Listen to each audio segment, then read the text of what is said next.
My guest, Sarah, was questioning how long she could withstand the bullying from her rude husband after years of feeling unheard and alone with child rearing and cooking. But then she started prioritizing her dignity and her peace. And today, her marriage is so good that her husband brags about her at work. She's going to tell us how she did it, and so you can do it too. Sarah, welcome to the Empowered Wife podcast. I'm so excited that you're here. Can't wait to hear your story. Thank you. I'm thrilled to be here as well. Awesome. Awesome. Well, I'd love to hear what was going on in the bad old days. Like, what was happening that had you feeling like you were questioning how long you could stay in your, put up with the bullying from your husband? Sure. Well, I do want to share first that when I started dating my husband, it did not take long for us to get engaged. Now, I did meet him in fifth grade, so I had known him most of my life, although we were not dating or at all. But once we did start dating, I'm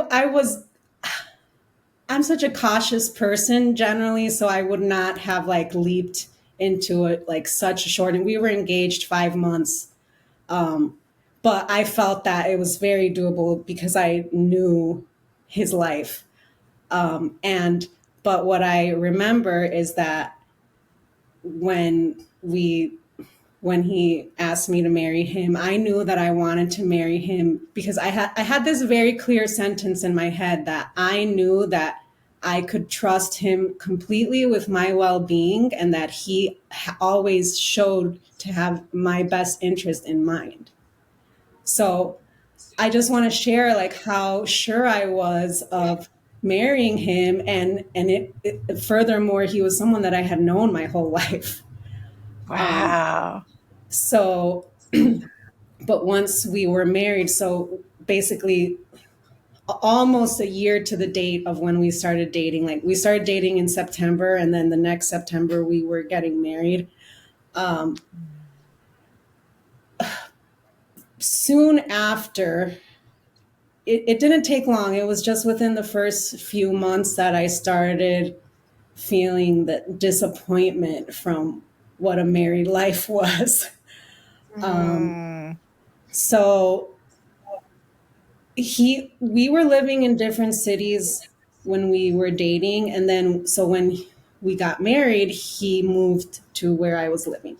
He made the move for me, and I thought it was wonderful, but at the same time, I took on a little bit of that guilt of, oh well, he did this for me.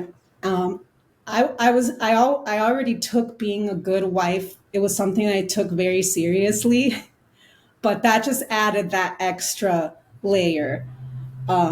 So to me, So you felt like you owed him something because he moved there. Like yes, you had an additional burden besides being a really good wife. You had to do something to prove that he made the right decision. Is that yeah, right? I would say yes, and I would say specifically, I really felt the need to make myself available to him. So what that looked like is that I had a hobby of salsa dancing, and I stopped going to classes and the dance socials because I at first I invited him to join me and he wasn't interested, so then I left it. And also I had my dates with my girlfriends. I also left, and now I was in the city, so we grew up together. So he moved from the city where we grew up to New York City, where I was living at the time. So, yeah, and it was largely because of that sense of I need to be available, I need to be a good wife. So that was, of course, looking back now, I can see a rookie mistake.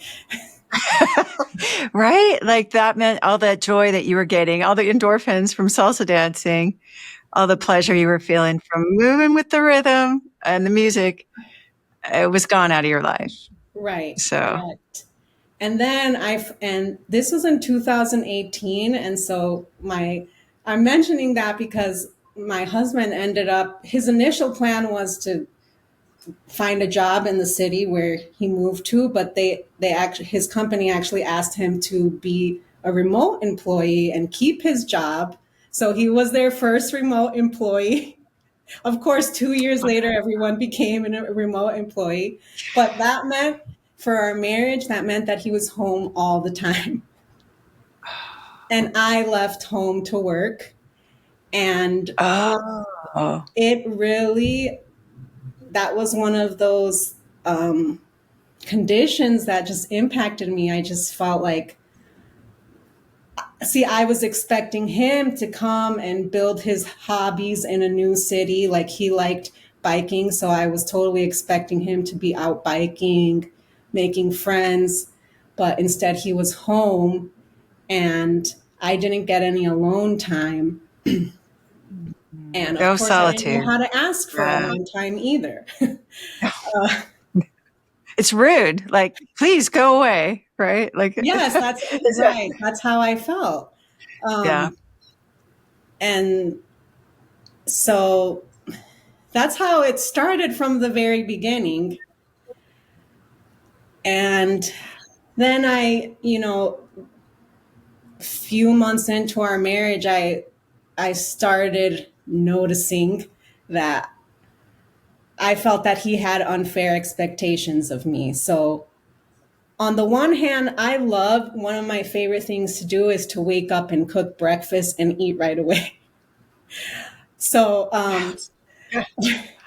when we I'm got with you. married, I was doing that. I was waking up, making coffee, making breakfast for the two of us, just excited to do it because I still like doing that. I like waking up that way. But I also had an expectation that he was eventually going to take some days to try to wake up before me and do it as well.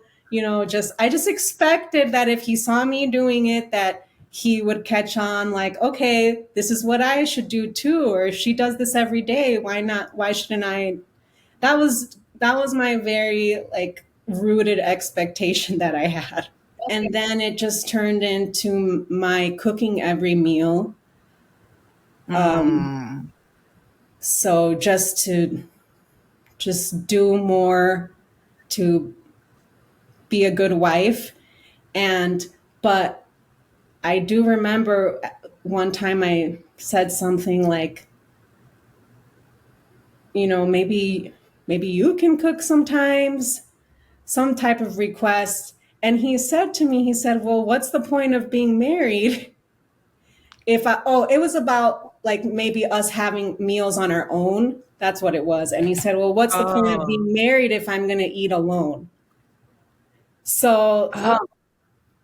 that was just a horrible feeling for me because I felt like he was telling me that everything that I was doing was like the minimum, was the bare minimum of what he expected. That's how I interpreted what he said.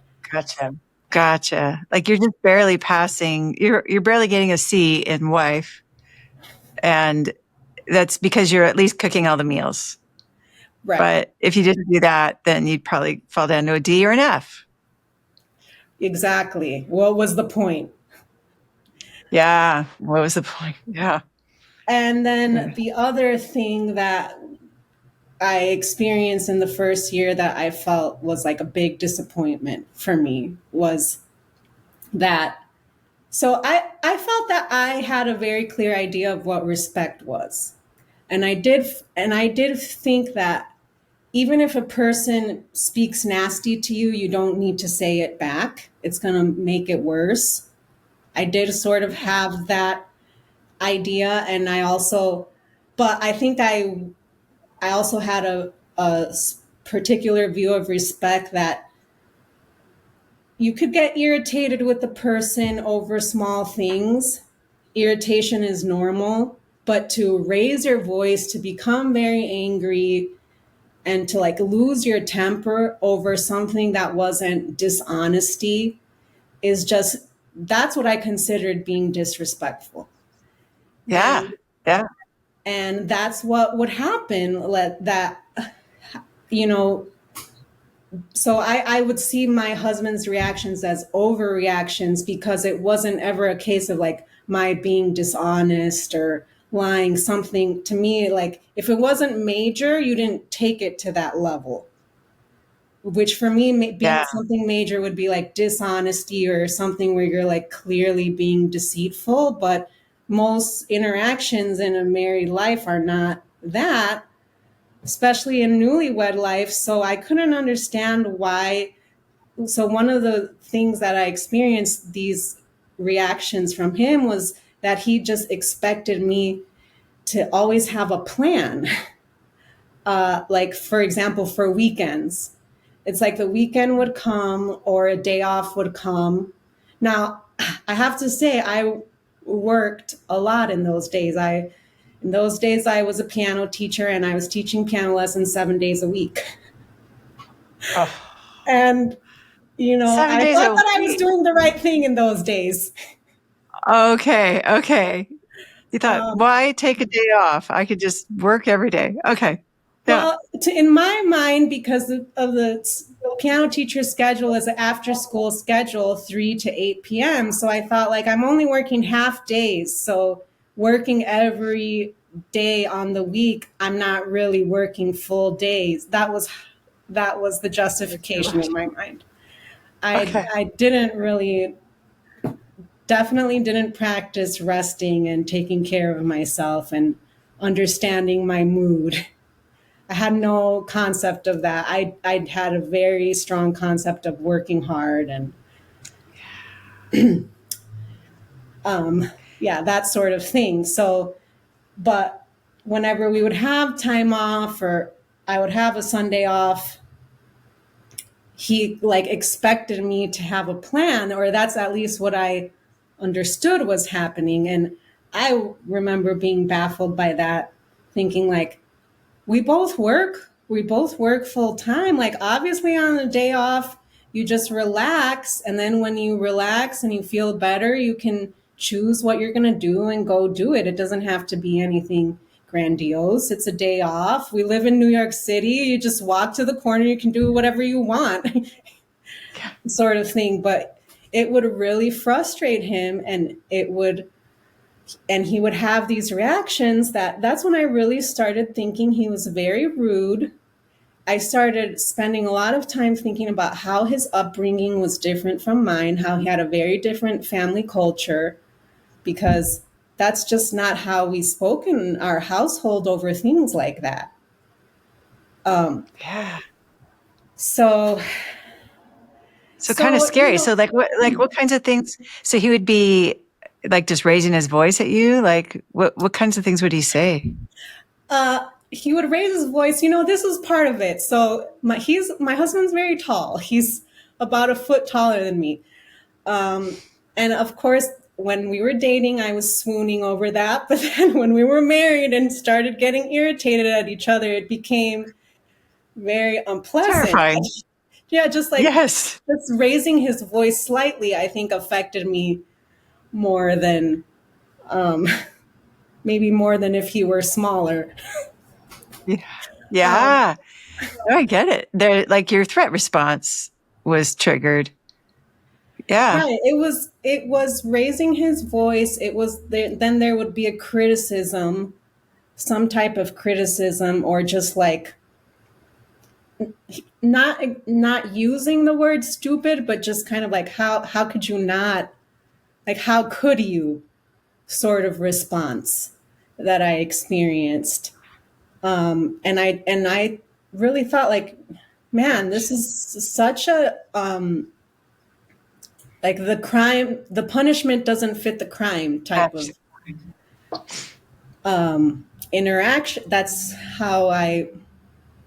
what greatly characterized our interactions in those days of just being newlyweds and only having the responsibility of what to do in our free time.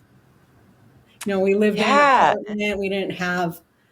We had like the level one basic marriage responsibilities, but I was already feeling so surprised because when we were dating, he was still tall. He still had this um, low but beautiful voice. But I always thought that he was like a tender, like gentle giant. And that changed quickly. So when it'd we be like, you'd be saying like, he'd go, what are we doing this weekend? You're like, well, I don't know. And he'd be like, well, how could you not know? Like, why don't you know? Or like, is Yeah, that like, or more, yeah, just more questioning, like like, of course he was trying to figure out, he was trying to get information so he could know what I wanted, but I felt that he was pressuring me. I felt that yeah. he expected me to have a plan, and he didn't, that he failed to understand my character as very go with the flow when it came to these things. And I thought, like, well, hello, then you just missed this whole important part of me that I'm not like, what do you think I'm going to say, that I'm expect you to take me like on all of these fancy things all the time, or like I'm not even like that. Like he didn't even know who he married. Yes. And so if we play this tape back, you play the video back and he said, what do you want to do this weekend? And you would say like, I think I just want to go with the flow and see how I feel when the weekend gets here and see. Yeah. And then I'll come up with something, or like, then I'll know what I want or something like that. Is that kind of what you think? I guess I'm jumping ahead, huh? Right. So I didn't, no, but that's a good point. I mean, that isn't what I said.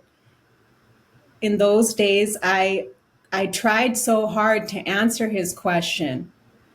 And so Yeah. I would say, like, well, I would just try to come up with ideas on the spot, but I didn't really have anything clear. So I was I would like kind of fumble and say, like, well, we could do whatever. We can go to the restaurant. We can go walk by the river. Let's go to another borough.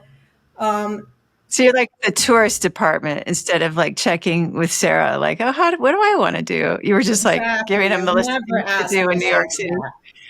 Yeah. Yeah. Okay. Okay. And then he would get mad. He would get irritated because we know now that's probably because he wanted to know how to make you happy. But you didn't Yeah. know then. You just thought this guy's losing his temper over nothing. Exactly. And then, Yeah.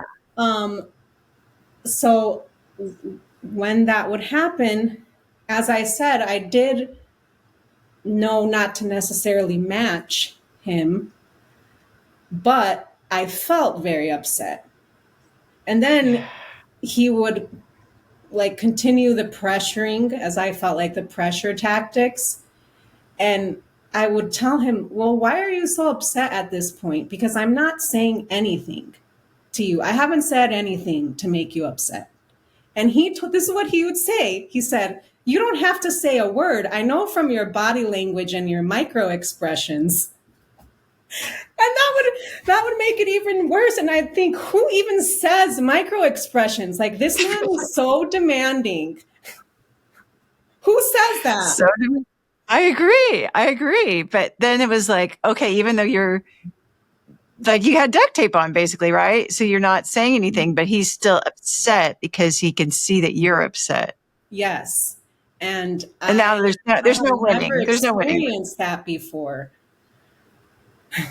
Sorry. Um, Yeah. so it was just baffling to me. I mean, I wasn't used to like reading so much into the non-verbal. At least in my mind, I thought I wasn't, although I guess I was probably doing it with him too. Probably. Yeah. Oh, So sounds that rough. was, I would say, like, that kind of set the tone for how like the bad parts of our marriage were. It just me just always feeling like he was constantly pressuring me, and he failed to understand what type of person I was and to acknowledge it, and instead of appreciating the fact that I'm just I'm just already happy. I'm happy with my life. I have a job. We're living in a good place. Like, what else do you want from me? Um, So very frustrating and kind of puzzling too, it sounds like. Yeah, I did not understand it. And I spent a lot of time thinking about like, for me, I thought a lot about how his upbringing was different than mine. And since I knew him during that time, that's what I knew to do because I thought doing that was like being empathetic, trying to see where the other person is coming from. But I Then you know could fix now it, that maybe. Yeah. Yeah. I know now that that it in and of itself was toxic. I was just looking at his side of the street. Um, Wow. it wasn't, it certainly wasn't effective because it just made me more resentful. Wow. That's a great insight, Sarah. I love the way you just explained that. And when you're puzzled, yeah, you do. So you were looking at how he was raised differently and maybe even kind of questioning, like, it sounds like, did I make a mistake? Or is this something I overlooked before I got married? Yeah, Do I have like that was right? I in over my head? I don't really know how to deal with this style of communication. And I should add that what we ended up having were lots of Cold Wars that were pretty long. I think one of the longest ones I remember was 72 hours, where we Yeah. just didn't speak. And he left the house or our apartment, and I didn't know where he went. And he Scary. just wanted to get away. Wow. So, but that was very painful for me. Oh, yeah. Oh, it sounds scary. And because what does it mean? Like, is he coming back or like, where did he go? Yeah. I mean, Well, I have to say, I grew up in a with my mother was a marriage counselor, so I was well aware of the conventions of as with these Cold Wars. I knew like, okay, this is stonewalling. This is one of the seven horsemen. Or I had that sort of information, not because I had studied it at length, but just from the environment um, in which I was raised. So yeah, the Cold Wars were definitely scary for me. Um, and yeah, then because so the conventional wisdom is that like, this is one of the things that's going to make you get divorced. Like, if you have this in your marriage, you're talking about this, the horses of the apocalypse. Yeah. Okay. So, yeah. So, very well, this is a threat to your marriage. yes, right. And Wow. Terrifying. yeah, and at one point I did say to my husband, I said, I think we should consider marriage counseling because just to help us with how we deal with conflict. I just think that we could be doing this better. I don't see a reason why our conflicts get to this point because we really we have so much in common. Our values are like we have common values. We've known each other since childhood. Like it just seems like we just need some help. And he was not interested. He's like, absolutely Basically, his not. belief was that it's not going to help.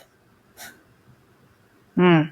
That So, did you that take that as, how did you hear that when he said, I'm not going to go?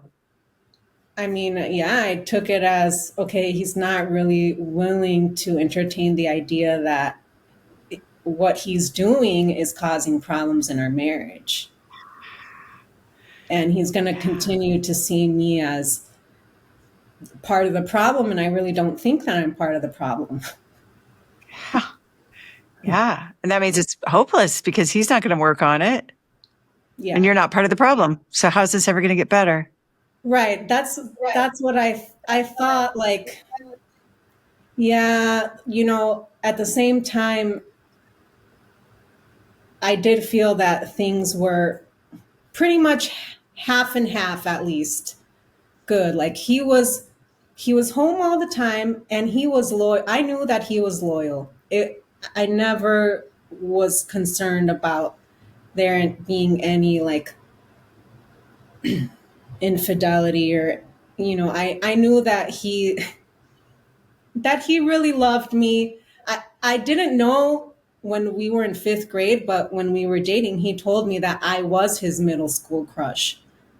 So I had no idea because we were not like friends those days. But he showed that to me. Like, he showed his devotion to me. This is why, like, I agreed to marry him after 5 months, because he made it very clear.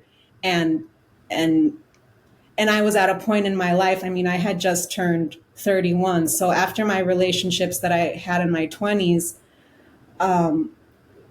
where like I had a couple boyfriends that didn't work out, and after going through those relationships, I thought, yeah, if I ever am going to end up committed to someone, it's because that person's going to show me their commitment without without a doubt. And that's exactly what he did. Oh, And then so yeah, it was like you said, yes, the part that we couldn't fix, it did seem like I was just going to have to withstand it. Oh, I remember now. When I thought about it, I just thought, now that I was married, and when you becoming married, it's like I talked more to married people than I used to.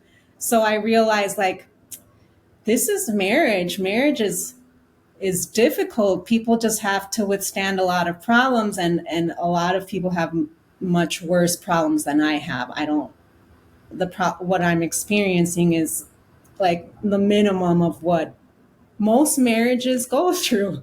In my mind, that's what I thought. so that meant you just had to suck it up and try to be not be a whiny baby about this like kind of minimal problem. This is just how life is.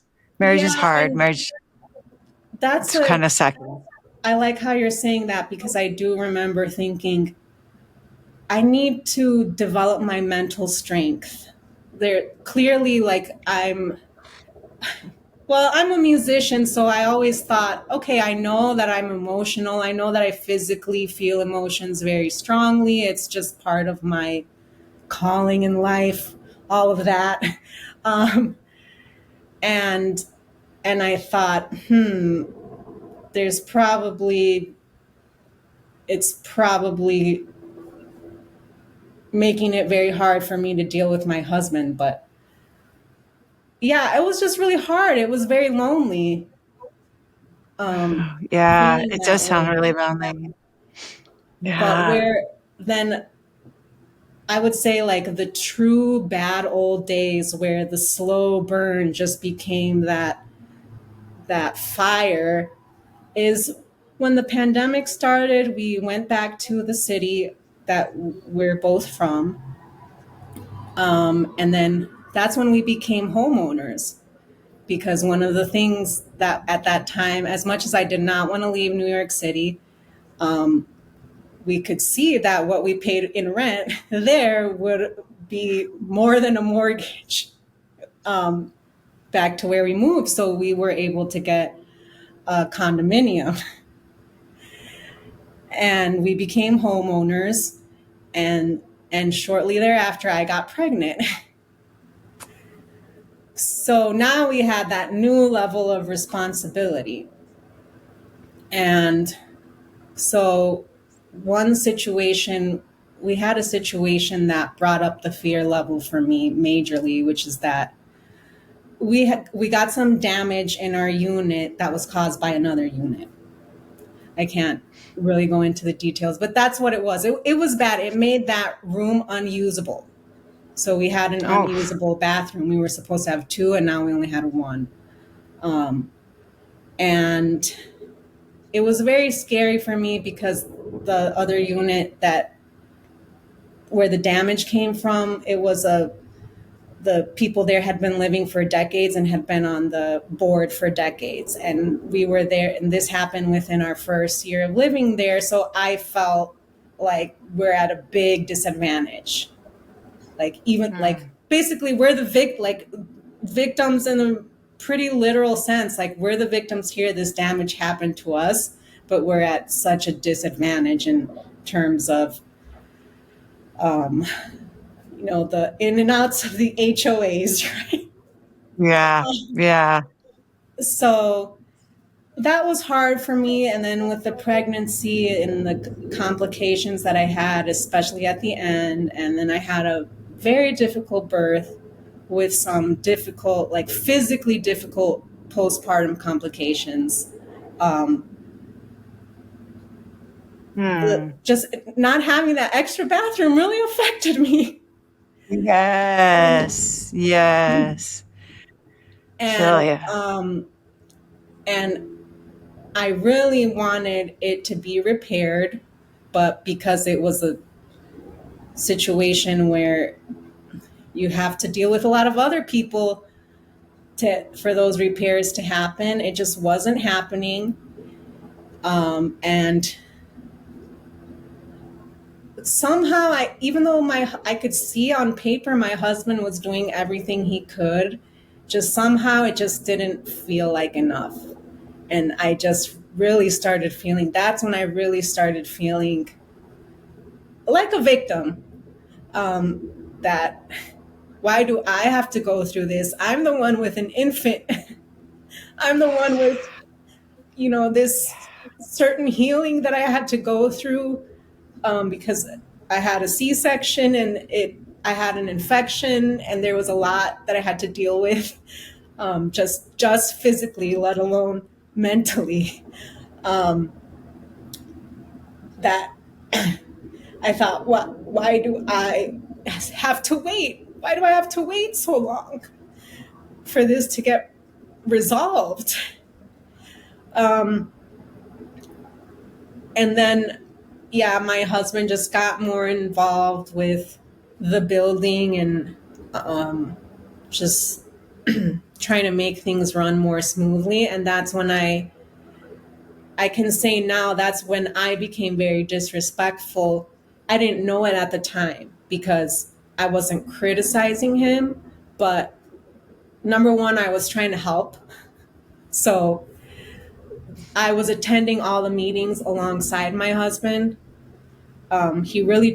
We both didn't need to be there, but I wanted to make sure that I was contributing. That's how I thought about it. And if any other communication that he had with anyone from the building, I would always ask him what happened. I would want to know every detail. And then while I didn't think that I was directly criticizing, I know that I was just making long lines of Hmm. questioning. So, You're just well, asking questions. Yeah. right. What does this mean? Um, why is that the best way to do it? Is there any other way? I didn't know that was disrespect, but Yeah. I I mean, I love the way really, you say it now. Yeah. Yeah. Really, the subtext is you didn't do it the best way. There's a better way to do that. Is that right? yeah, I mean, I was just so afraid. Like, it doesn't logically make a lot of sense because he's the one who works in corporate management and knows how to deal with these things. I'm just a pianist, music teacher. This is not my wheelhouse at all. But because of the fear that I had, and it just, I couldn't help but try to get every detail and try to question everything that happened. And Yeah.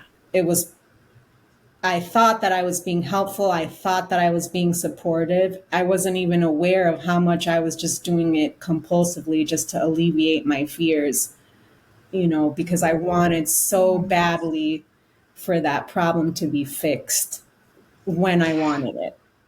You needed another bathroom. You really did. Yeah. Yeah. You needed it. Yeah. Months ago. Yeah. And Yeah. I Totally get had it. and then we had our son was an infant. And during this time,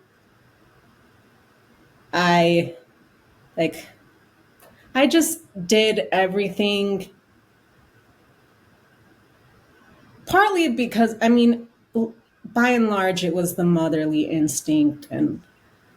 But I also, part of it was guilt because with the initial complications I had right after birth, I had to actually be rehospitalized, and my son was in the NICU for a while. So my husband did everything. He went, I couldn't even go to the NICU for a period because I was still being treated. So he went and he fed him. He did everything. He was wonderful. But once I recovered enough to be able to go home, I really felt like, okay, now and his paternity leave was done. I felt like, okay, now I'm the one who needs to take it from here. I'm not working. I'm just with the baby. Just, yeah. Yeah. So, but that turned into like when he was a little older, I was still the only one waking up at night. And I couldn't understand, sort of like with the breakfast thing when we were newlyweds, I just couldn't understand why, if he knows what times the baby wakes up and he stirs a little bit but then just goes back to sleep, so he's expecting that's my job, and how could he not consider how tired I am? So that was very hard. That's when I started feeling like I don't have the partner that I thought that I did. And it was awful to feel that way. Yes. I just hated feeling that way. But I didn't know what to do. And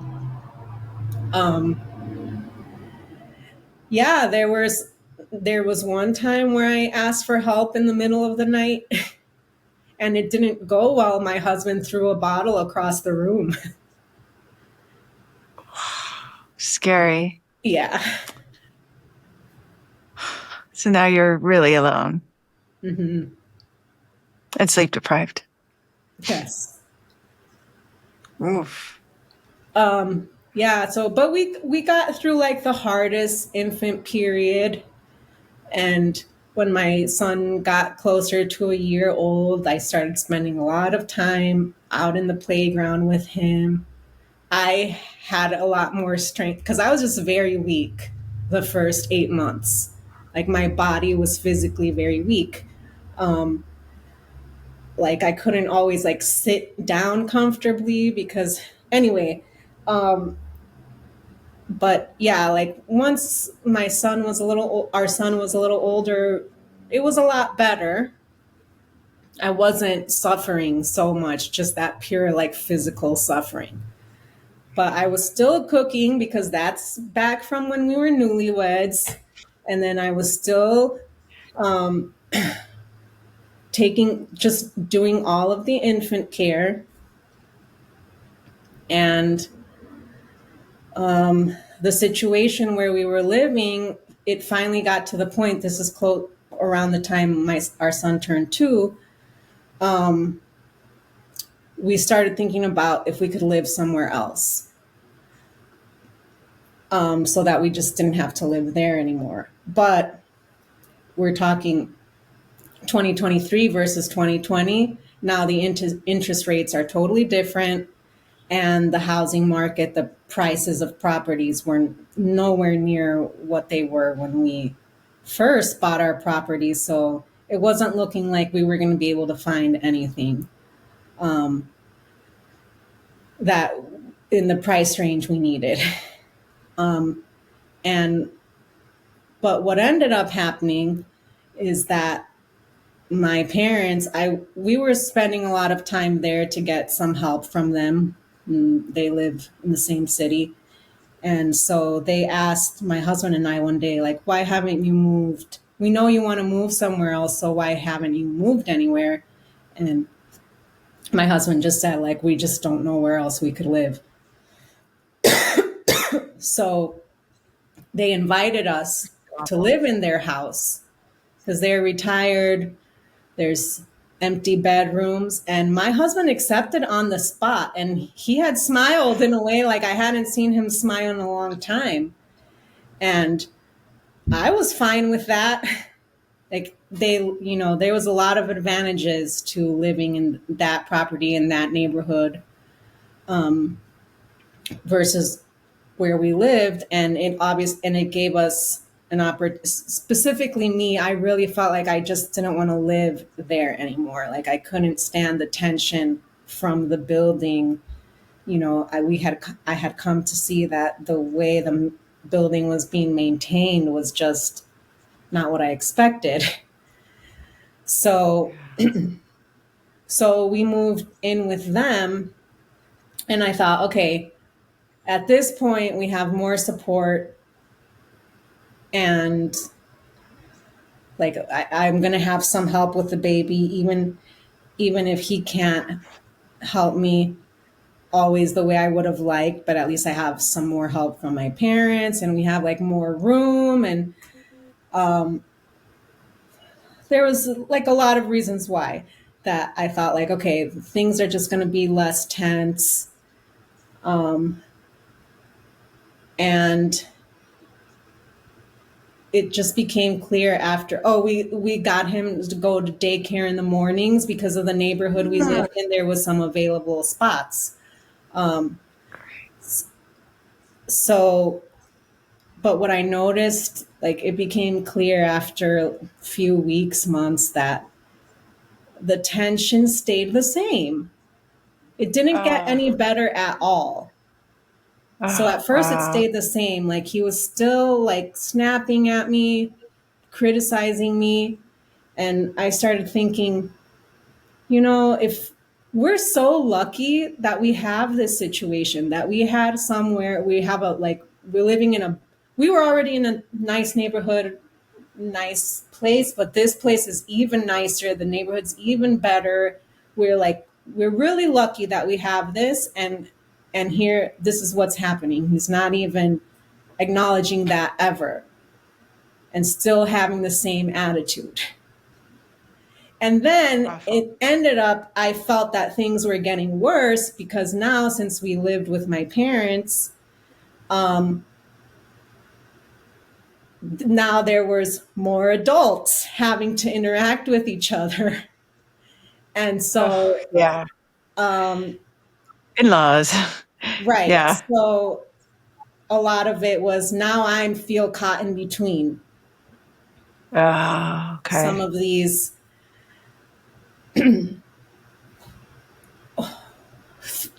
just the ins and outs of daily living situation, like Yeah. nothing major, but just, and I would hear like my husband criticizing my parents for one thing or another. And I'm thinking like, how can he do that? Like, that's disrespectful. I had a very clear idea of what respect is. He is being disrespectful. Yeah. Like, how can he criticize my mom? Like, sure, she's has her ways. I'm not saying it's not true, but you have a choice to criticize or just let it go. Like, so that's when I felt like that was worse than what I experienced before, because now it was a compounding of different sources of tension. And I really, this is when I really started questioning what this is when I started really questioning myself and my role in it, my role in everything. So because it was getting so unbearable that I was just thinking, well, I guess the first thought I had was, if he's not going to be positive here, and if we can't figure it out here, then what really is this? Like, nothing, anything that should be helping doesn't help. It wasn't the external problems. The problem is with him. It was, yeah, it was with him, and it was with my inability to deal with it. I just didn't know what to do. I didn't, a lot of the things that he said would make sense to me logically, but because they were so charged, it just, it was so hurtful to me, but I didn't know how to express how hurt I was. Um, I mentioned that I didn't always say what I felt. And I also was pretty good at like probably hiding certain facial expressions, but that doesn't mean that I looked happy. I know that I didn't look happy, even though I was, I generally, and I mean, performing has always helped me with this. Like, I'm pretty good at holding in faces of disgust and such. Um, you know, I don't, I don't want to be unbecoming. I've never wanted to be unbecoming in that way, but I know now, like it doesn't matter. I'm sure was looking very unhappy, very serious, Wow. very serious. Wow.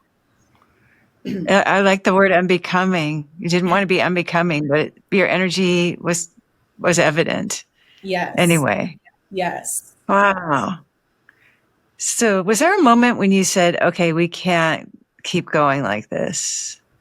Yeah, so this was like I would say the period when um we moved in. It seemed to be a like good situation that at least we could step outside of the property we had bought so that we could be a little clear headed and decide our next steps. And things only got worse instead of getting better. And so I thought, yeah, I don't know how much I'm going to be able to withstand this because this is making me so stressed out. Like I'm starting to feel that I hate him. I started feeling that I hated him, and I and it was awful to feel that way. And I started thinking like, as I had mentioned, I thought a lot about like how he was brought up, and I started having these thoughts of like kind of looking down on him. Although I knew his family and I never would have thought his family was not respectable, but at the same time, I knew like his father's career versus my father, like it was a blue collar and white collar, right? We'll call it that way. So I started thinking to myself, like, I guess, like, this is I can see, I just started having those thoughts, and I hated myself for having those thoughts because I've never experienced thinking that way about people, like because of their socioeconomic status. It's and I was thinking that about him, and it was I started it got to the point. So I think the major turning point was where one day he was criticizing me about something I did. And I thought, you know what?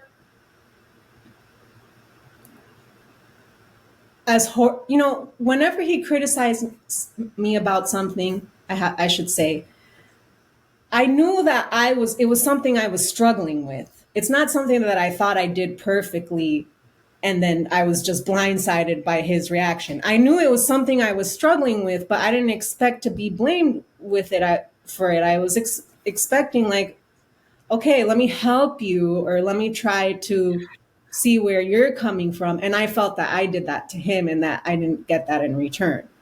Yeah. So it got to so I did, like, what I'm saying is, I felt like whenever he would say these things, I would feel a little guilty because I would feel like, yeah, I know I'm trying to figure this out. I just can't figure this out, sort of thing. And, but I got to a point where I thought, you know what? As much as I can try to think maybe he had a totally different type of modeling than I had growing up, at the end of the day, he's a grown man. He should know better than to talk to his wife like this, no matter what. And it is his decision that he's doing this. And there's not anything I can do to make him happy. So I need to start becoming happy with myself. That was a major shift. I thought, I've been taking care of our son. He was around 2 years old now, and now he was going to daycare in the morning. So I thought I have to find something that I can do. I can't have my schedule of a piano teacher, like traditional after school and weekend schedule, but I have to figure out something that I can do in the mornings on the weekdays. And because no matter what, if I'm going to be criticized, I might as well be criticized for doing something that I want to do. You're going to lose no matter what. So, yeah, you might as well be having fun while you're doing it. Yeah. And we had this one conversation, or really it was an argument, I guess, where I remember what he was upset about that time was I had just got a little keyboard and I was letting my son play with it.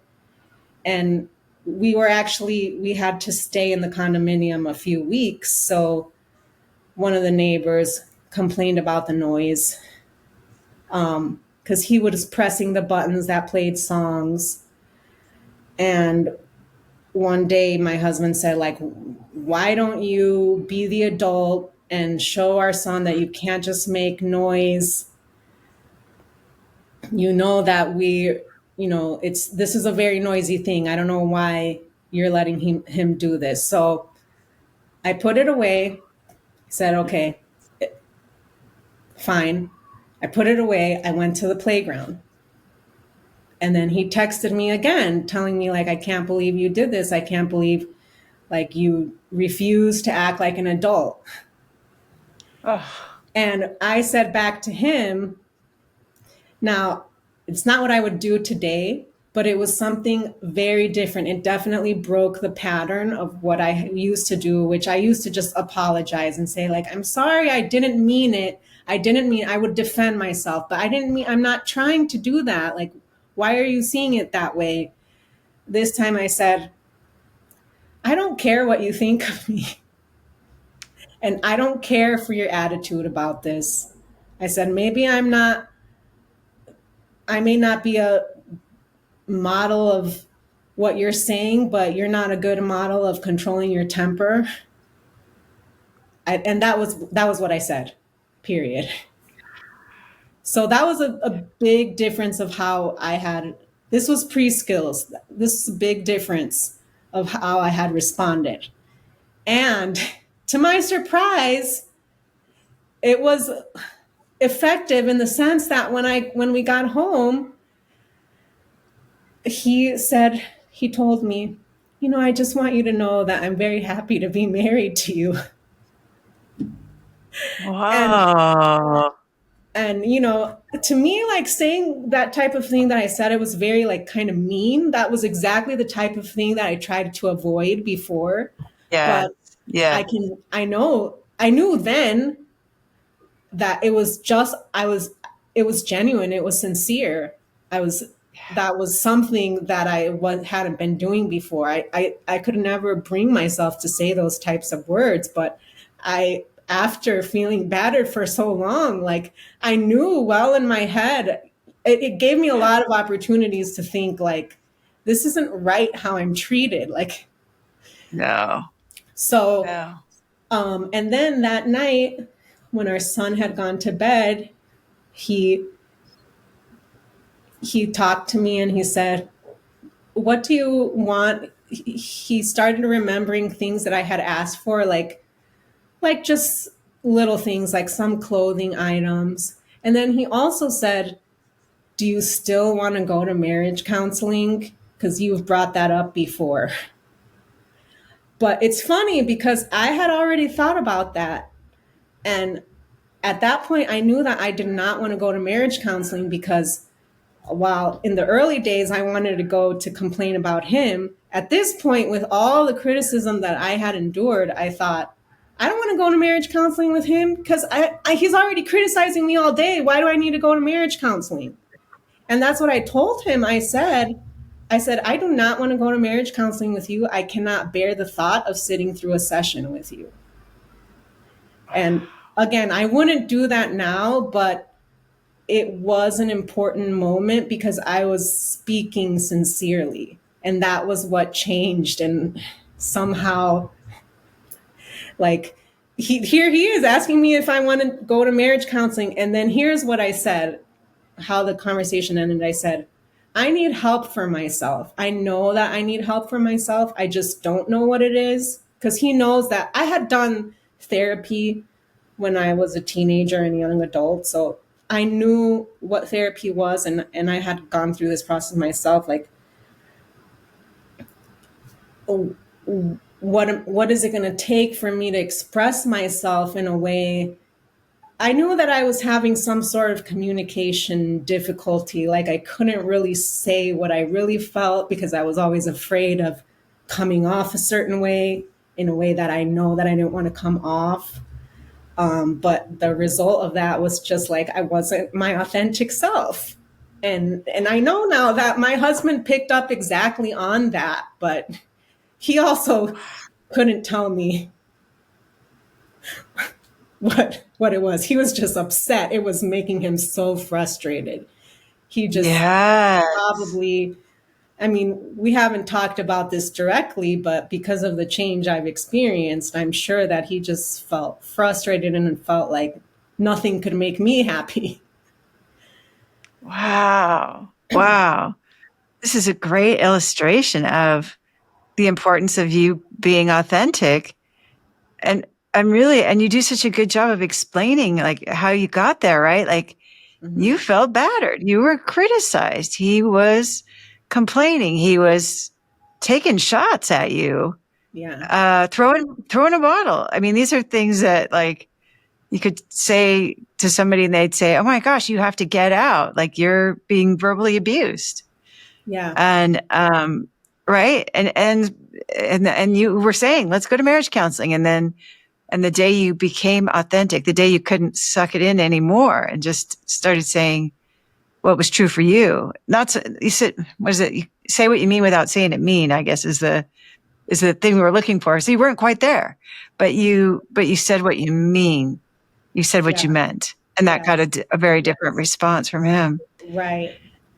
And I also feel, by the way, you mentioned verbal abuse, and it's funny, when during this period I thought, am I being abused? I really was wondering if my husband was abusive. I just couldn't figure it out because there was no physical, I mean, there was the bottle incident, but overall I didn't feel physically unsafe with him. And so a few times I googled, how do you know if you're being verbally abused, or what is verbal abuse? And every time I Googled it, what would come up is domestic abuse hotlines, Hotline. and like, how this is how you know that you're in domestic abuse. But then I would read the list and it didn't fit what was happening. Like, I wasn't being isolated from anyone. I mean, we were living with my parents. Like, like I so in a way that was actually good, because I thought, I guess I'm not being verbally abused the way I'm just not sure what's happening. Yeah. But back to the moment where I said, I just need help for myself and I don't know yet what it is. I'm looking for it. And I told him, and when I find it, I'll let you know and I will do it. I know that I'm looking for it. And within weeks of that, that's when I was on Facebook on the Latina Moms of Our City group. And I had already been active on that group because I noticed that the opinions that were shared there, a lot of them were, I would say, non-conventional. Like, a lot there, I remember a post that wasn't about marriage, that was about um, someone and her mother, and people saying, you have to choose to focus on what a precious thing a mother is, no matter how difficult things get, because you only have one mother. So I thought, oh, I love this group, because you don't hear it. I hear a lot of like, you need to cut your parents off if they don't follow your boundaries, especially in parent groups. But not in this group. And so on another post where someone posted a marriage problem, a lot of the comments in response were, listen to the Empowered Wife podcast, listen to the Empowered Wife podcast. So that's where I thought, you know what, I'm going to listen to that podcast, because I actually had tried a different marriage podcast earlier, earlier in the bad old days after I had asked for the counseling and got the no. And I remember when I tried some of the advice from that podcast, which was a couple in the podcast. It was like male and female, not like it was not just one or the other. When I tried that advice, I said something to my husband. He said, "Did you read that somewhere? Are you saying something that someone told you to say?" Like, he was on to me right away. So I gave Oh, it up pretty quickly.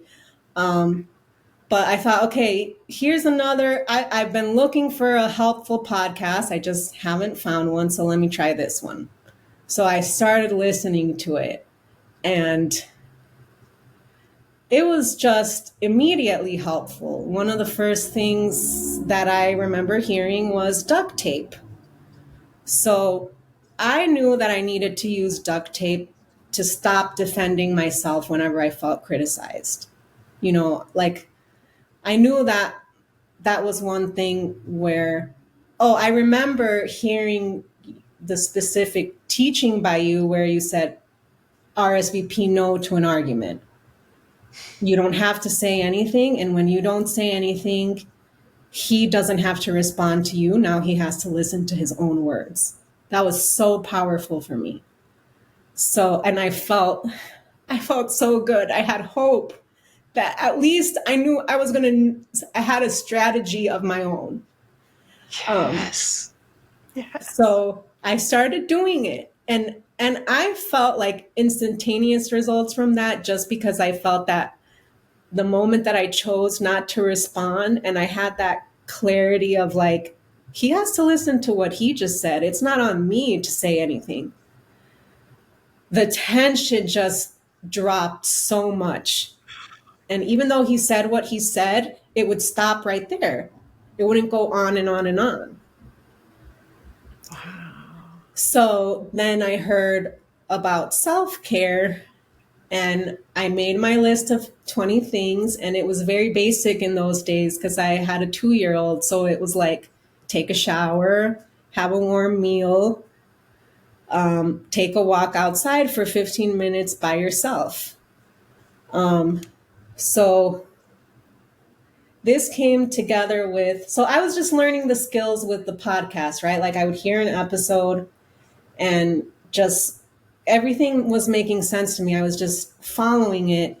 And back to what I was saying, when I heard about self-care, I also heard about relinquishing control. And I realized that one area, because I generally felt like my husband was in charge, but one area where I knew that I was being controlling was with my son's screen time. So my husband a lot of times would give my son a screen, and I wouldn't want that. So then I would take our son and, or say like, okay, but 10 minutes, no more than 10 minutes, 15 minutes, whatever. And I realized that when he was sitting down with our son and showing him a video, that I was missing an opportunity to go do self-care. And I was conveying the message that I didn't trust his parenting. Mm. Wow. So I started using whatever you think, because at that point I had trained him to always ask how, if he could watch a video with my son, or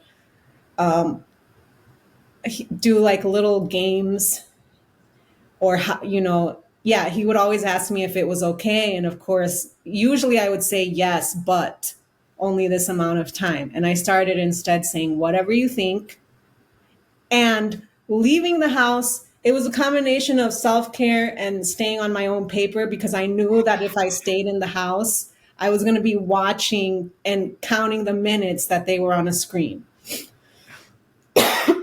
So, but also just like, okay, I've totally missed this opportunity to go on walks, because I found this all happened in the springtime. So the weather was good. We have brutal winters in our city, but the weather was getting nice.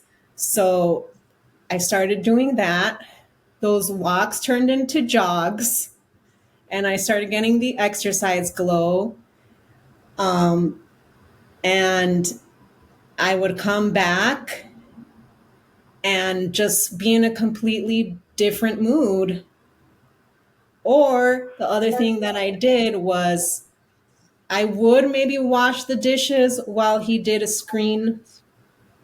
some type of screens with my son, but I would have put your podcast in my earbuds. And the podcasts I knew were self care for me because they were giving me so much hope. I mean, I didn't feel like I was there was not another woman situation, but all of those stories of women who were in a situation where they were not living with their husband, there was another woman. Those gave me the most hope because I just thought, man, if they're over here changing that situation using these skills, like there's actually hope that this is going to change this like tension between us and this lack of understanding that we have. Wow. So, So and moving. I heard So about the exciting. smile campaign, so I just made sure to smile. Like, if I felt the criticism, I put the duct tape, did not defend myself. And then a lot of times we were like in the car, so we'd have like 20 more minutes of car ride. And instead of like moping and feeling sorry for myself, I would tell myself it's his paper and put a smile, put a fake. It was definitely a fake smile, but I thought, I know that the duct tape that I had used prior to the skills, I realized it wasn't really duct tape. It was a bag over my head. Oh, wow. Great Because what metaphor. he I get said, it. what he had previously said, well, your body language and your micro expressions. Now I realize, like, oh my gosh, I didn't hear that he was just showing me how attuned he was to me and how desperate he was looking for me to be happy. Oh, wow. That is such a different perspective. That is such a generous perspective. And but it sounds like that's the reality. This is the That is, truth. yeah, that is the reality. I also heard on the podcast, just start gathering evidence, even if you have to be like a detective. I heard one woman say that. Even if you like just be like a detective and just start working on evidence of what you want to see. So what I wanted to see was that he really didn't want to mistreat me. He wanted to treat me kindly and well. So I started gathering that evidence, and with the screen time, I realized like I really hadn't shown him that I trusted him to be a parent. And the screen time was like the example of that. But um, I I thought, I hadn't noticed that whenever he does screen time with my son, he's not handing him an iPad and walking away. He's picking something specific out to teach him something. And my husband works in tech. So I thought, how can I not respect the fact that this is his wheelhouse? He's really thinking clearly about what he shows him. And I've just been afraid that it's going to like ruin my son in a certain way. But I started seeing the evidence that by the time my son was 2.5, he knew the difference between left and right. And it was because of those things, activities that my husband was showing him. Wow.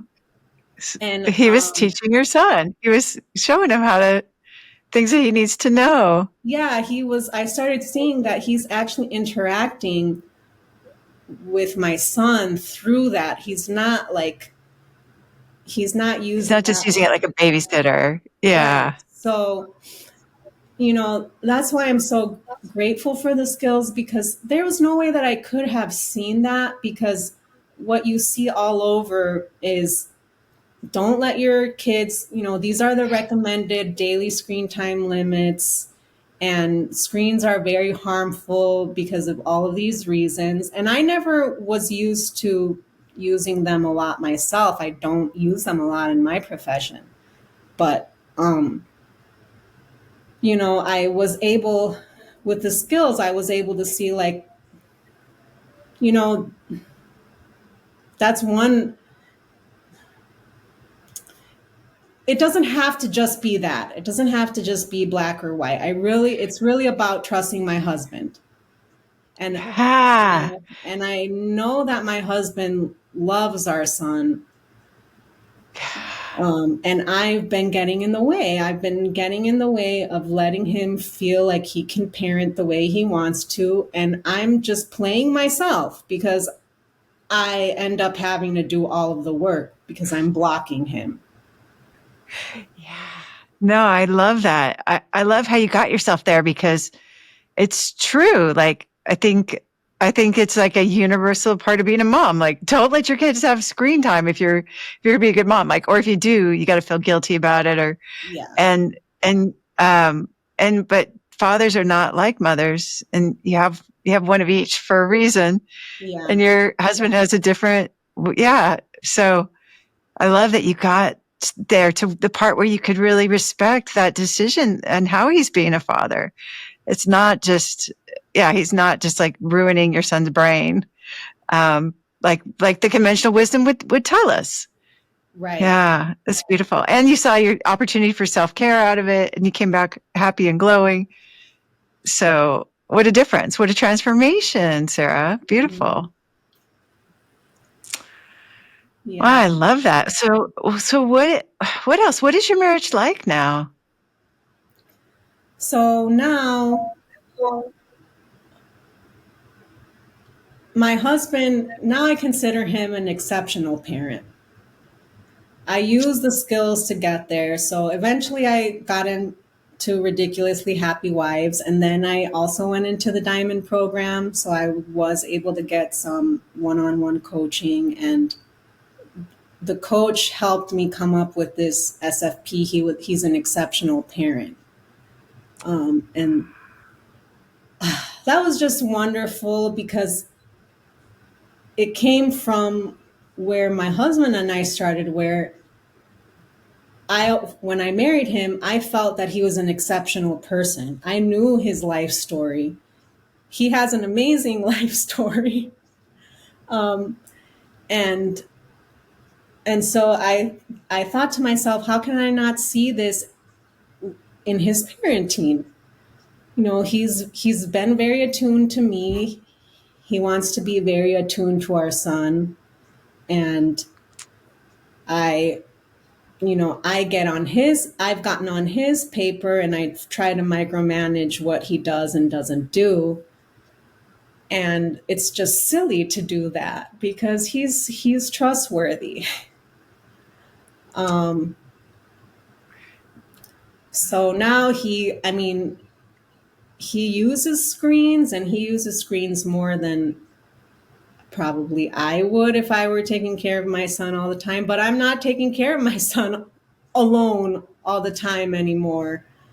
Um, Right. and a lot of my husband, once I got out of the way, he started doing a lot of like outdoor activities. He's bought our son the bike and t-ball, and signed him up for, he's about to start toddler soccer. And I it's wonderful not to have that, to now I have that, not I now have the feeling he's the partner with me in raising our son. That's just completely changed. And he helps Wow. with the discipline. I mean, our son is very strong willed. He's like, yes, every toddler preschooler is, but he was born determined. And my husband knows exactly how to deal with it and exactly how to talk to him much better than I do. So now Wow. I feel great in that regard. So, the parenting, it's been a big piece. That's the part where the coaching really helped a lot. um, with my husband and myself. I mean, he, I feel very appreciated by him all the time. He tells, he thanks me for the things that I do, like small things. I hear him also telling our son, um, when you were a baby, your mother took such good care of you. Oh my gosh, all those nights you caught up, you were the only one getting up for him. Yeah, He's he's thanking you. yeah. And now we Beautiful. have fun on the weekends and whenever we have time off. Like, I know now, like, I need to be thinking about what I want to do. And that's the privilege I have now. Like, it took some practice because I wasn't used to thinking that. But you Yeah. gave us the clear question, how do I feel and what do I want? And in the early days of the skills, I had to ask myself that question every 15 minutes. I know that I did. That's Because I great. would, it was usually, I'm feeling anxious again. So what do I want? I want to relieve my anxiety, so I'm going to go out for another walk. Very good. So good. I love that. But now, like, I go out with my friends. I went out for a weekend with my mom, and this was like when our son was an infant. It was also the middle of the pandemic. Like, I wasn't going out. We weren't going out. But it all, even if that hadn't been going on, I always talked myself. I was very good at talking myself out of things that I wanted. And now I know that that's the opposite of what I should be doing. Yeah. So you've gotten pretty good at honoring your desires, like identifying them and giving them to yourself if you can, and then do you express them to your husband too? Yes. So the main way is that when he asks, he's just still. That's what I realized. He was always asking me what I wanted, and he's still doing that. And now I'm taking it as like, oh, this is so great. He's always wants to know what I want, and I'm Awesome. ready. I'm ready to answer. You did your homework. So Yeah. you know the answer to this test. Wow. And then when you say that you want something, how does he respond? I mean, usually he gets a lot of things like they just happen right away. Like, well, I cook a lot less now, and although he doesn't cook, he usually is. Um, it's just he's just ready to go get something. So as soon Nice. as I let him know, like, yeah, this is what I would like to eat, then he makes it happen. He gets it. That's awesome. Great. So you get a break from cooking and he's taking over a lot of the parenting. And then when it comes to like what you want to do on the weekends, like what do you say now if he says, "What are we doing this weekend?" Or "What do you want to do?"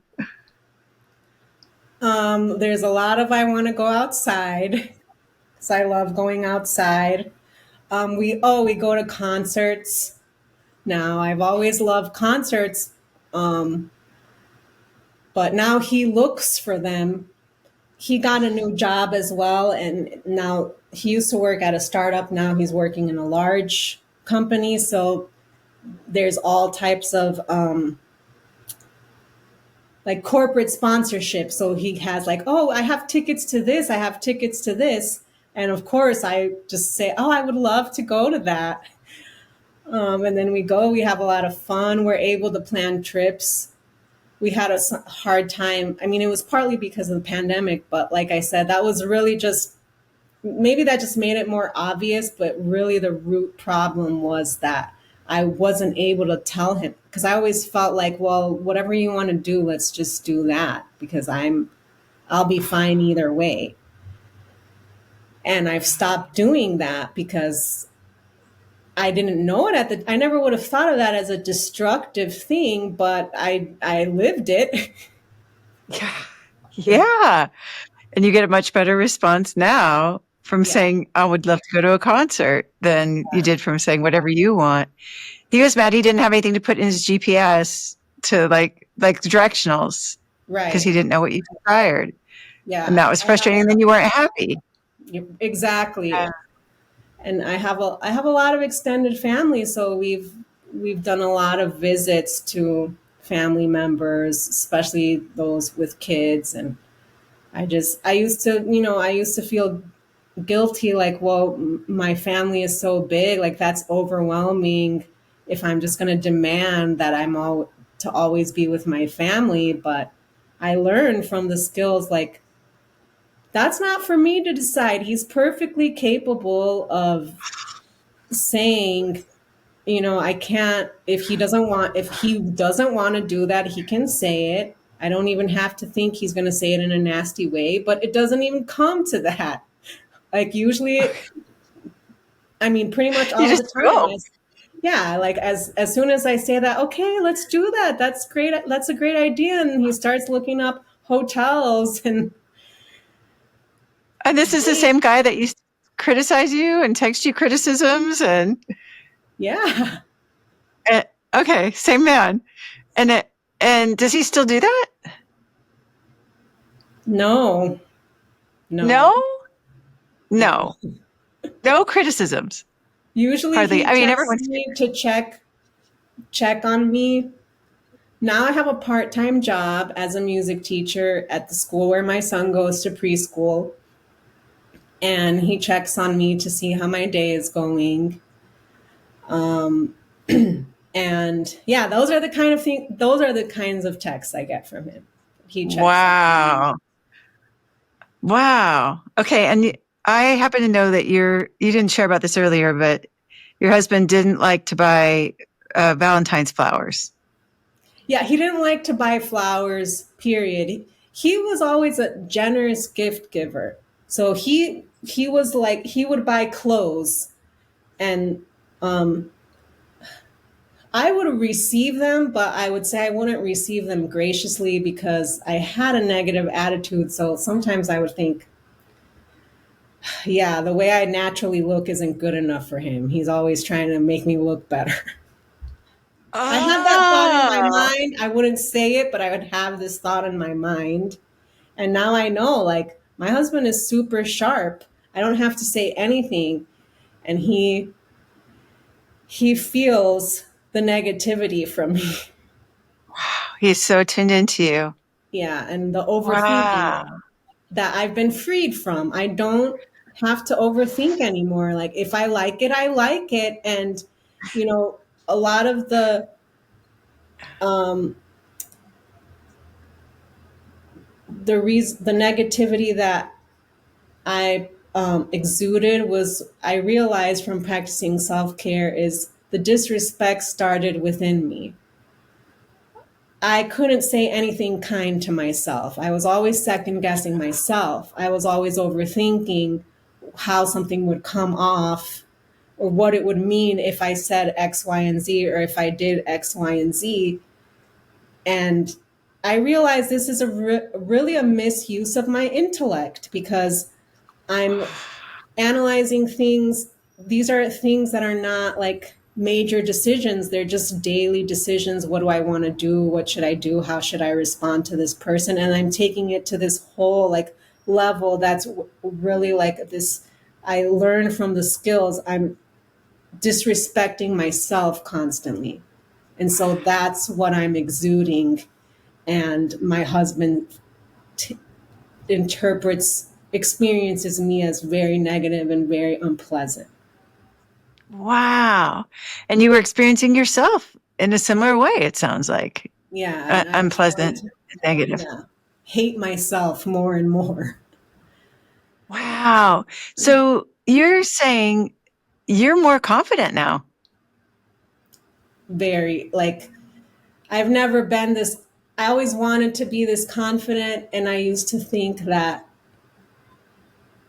I wasn't ever going to be that type of person. I had this story in my head about, well, I'm like a sensitive, artistic inclination, and that's just what we all deal with. And there's plenty of evidence for that. Any biography of any artist, musician has a lot of that in there. But I don't see it that way anymore. I think I Wow. know that I can have both, that I actually flourish much more even with my own, that side of me, from tuning into what makes me happy. Wow. Wow. That's so inspiring, Sarah. That sounds amazing. I'm so impressed. Like this has been a real transformation. I can see it right in front of my eyes because you did such a good job telling us what it was like before. So, all right. So you used to be not such a great gift receiver because you were looking for the negative, it sounds like. And Yeah. then, but it sounds like you're better now. You just like, Yes. if you like it, you like it.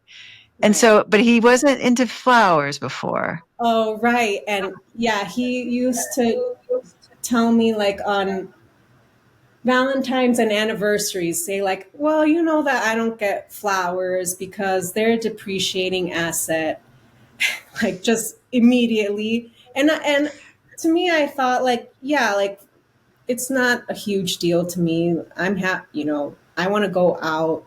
I don't know if I always said I wanted to go out, but I knew that flowers weren't the most important thing for me. But this past Valentine's Day, I think we talked about it like 2 weeks before, what we were going to do.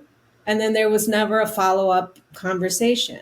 But I knew how to relinquish control already and just trust my husband and not have any expectations, thanks to, like, the wonderful programs, Ridiculously Happy Wives, and the private coaching, and listening to the podcast almost every episode. So I just thought, like, if we don't do anything that day, it's not a big deal. Although it was on a Saturday this past year. I thought, like, we have a lot going on. I can always just say, I really want to go out this weekend, and we'll just go. And since there had never been any follow up conversation, I thought maybe, like, we're just not going to do anything. Like, sort of like he forgot. But then the day of, my son brings me a bouquet of flowers and says, "These are for you, Mom, from Dad." And Oh my God. I'm like shocked because he's never gotten flowers. And now I'm getting flowers. And I thought this whole time, I thought, like, I didn't even think we were going to do anything. And then he said, "Yeah, oh, yeah, and our reservations are for tonight at 7. We're going to go out to this place." And I felt like, oh my gosh, he didn't forget. No, quite the opposite, right? Like he Mhm. bought you a depreciating asset Yeah. for Valentine's Day, like the most romantic, like it's a romantic gesture on a romantic day. Like he And took the opportunity to cherish you. right. And he said, you just deserve this because you're such a wonderful wife. And also, being the exceptional parent that he is, our son needs to see these sort of interactions. I'm Oh, like, I never have told him that. It's never occurred to me to tell him that. He's just coming up with these things on his own. wow. He sounds like an extraordinary parent, an extraordinary dad. Hmm. And that was your spouse fulfilling prophecy, your SFP. Yeah. And so he's coming out with it in ways you would never expect. Yeah. But so exciting. Wow, it sounds dreamy. This sounds like the kind of marriage everybody wants to have. The kind of family everybody wants to have. I do feel like I'm living the dream. Wow. Wow. And your confidence is, it sounds like better than ever. Yeah, your happiness is up there. That's great. That's fantastic. So what would you say to, well, actually, let me real quick. So how has this impacted your son?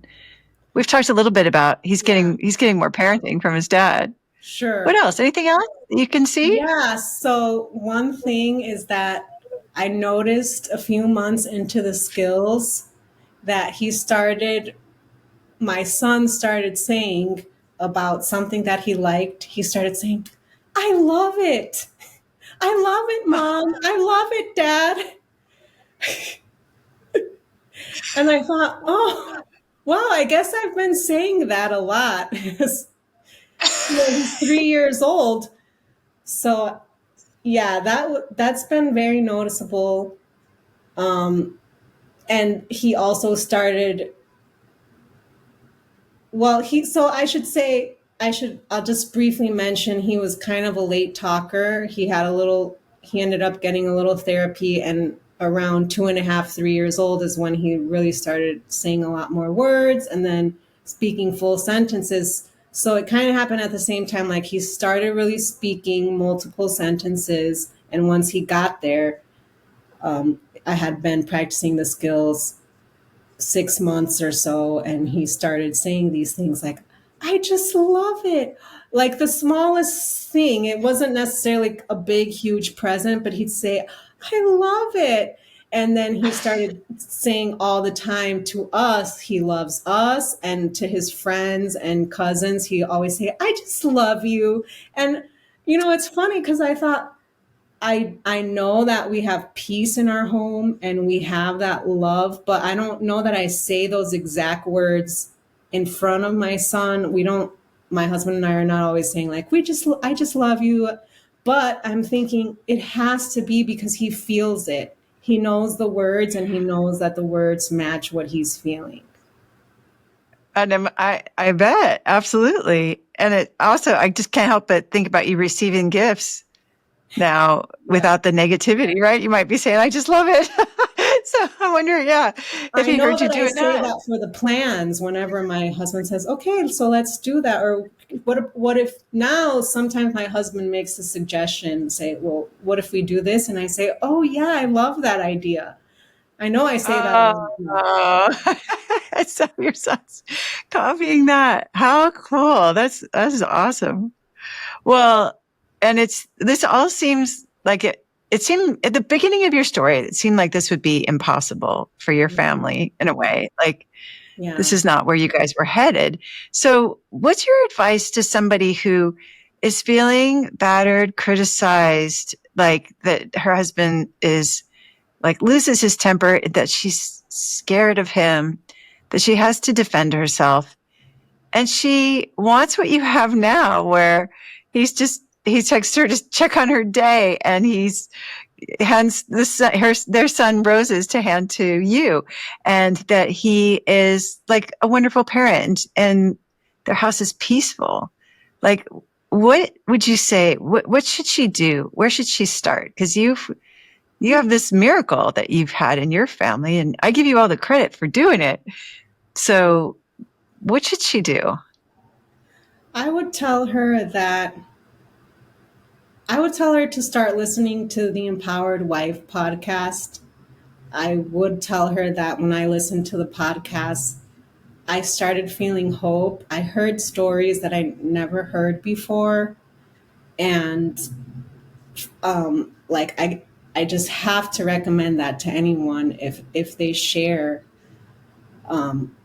about loneliness and struggle in their marriage. I would say that first.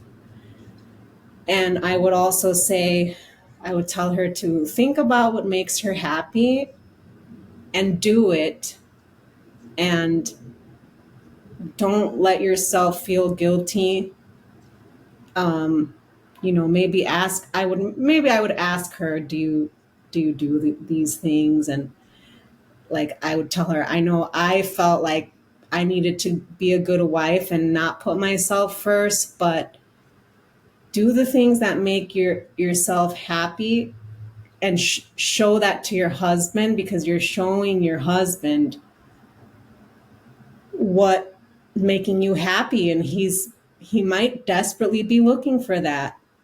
And the other thing you can do is to start collecting evidence of how he's trying to make you happy. Just even the smallest thing. Because for me in the beginning, some of the evidence was I could just tell that he bit his tongue. I started noticing that of all the times he criticized me, there were times where he could have even criticized more, and he didn't. But I You gave him noticed them, credit and I for didn't notice them before. And then that. they just started increasing. He Wow. started controlling himself more. Wow. You focused on what little self-control he had at the time, right? Like it wasn't Yes. much compared to, Hmm. and then it grew and grew. And now he seems to have a lot of self-control in that area. Is that Right. right? Right. That's Wow. Incredible. Well, this is so inspiring. It's really incredible what you've accomplished. But what would you say to yourself if you could go back and tell yourself what you know now from those bad old days when you were the only one waking up to take care of your son and you just felt so belittled? yeah.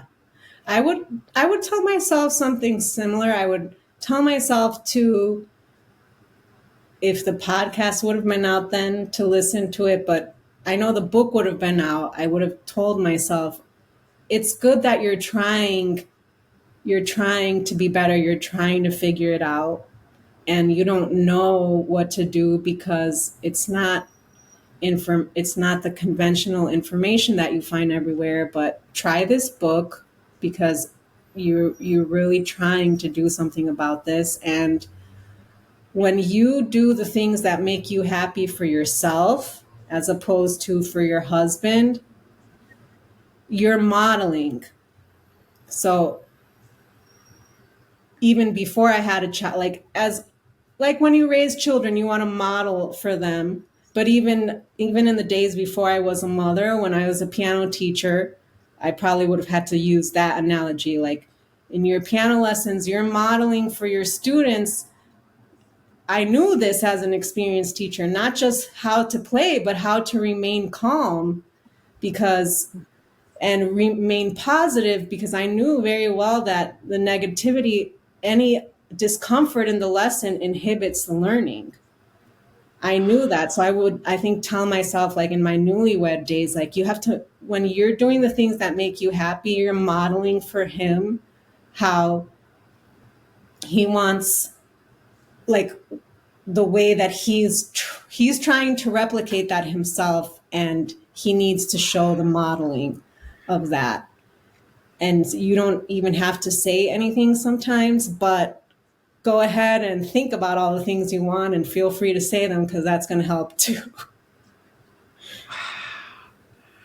So good, Sarah. That's a beautiful explanation. Just really, it's so clear. I totally get it. Like you could teach him how to treat you because he's taking notes when he sees you're happy. He's like, ah, that she likes that. I'm going to do that. And then if he sees you unhappy, he doesn't always know what to do with that. Yeah, I So would, right. And I would tell myself that point, that your husband, he just wants you to be happy. It's a big part of him feeling successful. And, that's relatable to me in my own way. I think in those days, I think I would have understood it. yeah, yeah. Well, I love that you have so much compassion for your your early self, your early married self, and also that you've spent so much focus and time and given so much thought to how you want to show up in your marriage and how you want to be treated, what you want to model, the happiness that you want to show up with, and that you've become more confident. So I would definitely want to present you with my Best Wife Award. Congratulations, Sarah. You did Yay! it. Like you've created a happy family. And I can't think of anything I admire more. I can't think of anything more important. And you are just yeah, total inspiration. Thank you. I love this. I have to say, practicing the skills and feeling like I am a good wife. I know what to do. And it's all about honoring myself. It's one and the same.